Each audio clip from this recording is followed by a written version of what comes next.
ફરીને પછી એને ત્યાંથી જોવાનું આવે છે કે જો તે એવા કર્મ કર્યા હોત તો આ બધાયની અંદર તારે હાલવાનું થાય, પણ તારા કર્મો સારા છે એટલે આ વસ્તુ તારે થઈ પ્રાપ્ત કરવાની નહીં. પછી 100%ની વાત છે કે જેના કુટુંબમાં એક જ પુત્ર હોય એની કોઈ દી અવગતિ થતી નથી. પોતાનું સંતાન હોય તો વાત જુદી જ છે, ભાઈઓના સંતાન હોય તોય અવગતિ થતી નથી.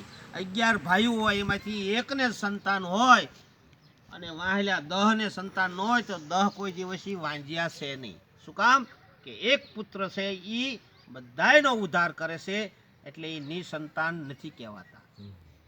આવું ખાસ ધ્યાન રાખજો.